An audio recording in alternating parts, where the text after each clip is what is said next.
Hi, I'm Miss Hearn. Let's get started. So talking about absolute value equations will get us to where we need to be with absolute value inequalities. One of the other things you're going to see on the test is vocabulary. Here's an example if you've been looking at your review vocabulary in D2L. An blank value equation is an equation of the form absolute value of u equals k. So what are they talking about here? Yeah, anytime you see absolute value symbols, we have an absolute value equation. Now the second part's a little harder and maybe a little confusing to understand, so let's talk about it. If k is a positive real number, then the solution set is blank. What the heck are they talking about? So let's look at something a little easier to understand. What if I had absolute value of u equals 5? Here we have to think about, what does absolute value do? It makes numbers positive, right? So if I took the absolute value of what, would I get 5?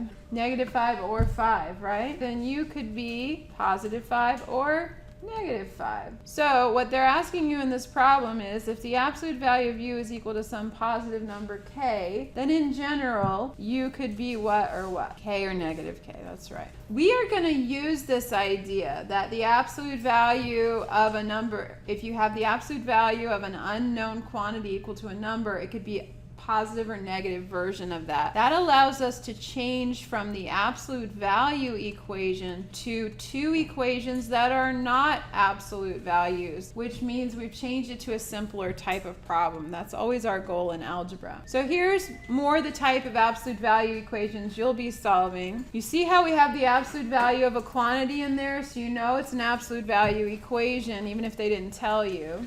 You have to get that absolute value by itself before you can use the concept we just discussed. Very important. Isolate absolute value first. We have negative 2, absolute value x minus 4 plus 10 equals negative 6. What would I do to get this absolute value by itself? Subtract 10 on both sides. We have negative 2, absolute value x minus 4 equals negative 16. Then what would we do? Now keep in mind, this is multiplication going on here. Negative 2 is being multiplied, so we want the opposite, which is divide. So we're going to divide both sides by negative 2. That gives us the absolute value of x minus 4 equals positive 8. So now we have that format that we just discussed. Absolute value of u equals some positive number k. So we know that either u is k or negative k. In this case, it's not just a single variable, but it's still an unknown quantity. So if the absolute value of x minus 4 is equal to 8, then that means that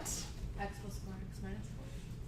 we don't change the x minus 4 part ever. I'm glad you mentioned that because you always want to leave that the same. What you change is on the other side of the equal sign. So either x minus 4 is just 8. Notice it's exactly the same as what we had before, but just without the absolute value. Or x minus 4 is negative 8. Those are the only two ways that that absolute value would work out. So we have two equations to solve then. But notice we had to get the absolute value by itself before we could split it apart into two non-absolute value equations. All right, so now I'm going to add 4 to both sides, and we get x equals 12. Add 4 to both sides, and we get x equals what? Negative 4. So our solution set often includes two answers for absolute value equations. I hope you found this video useful. If you did, please remember to like it.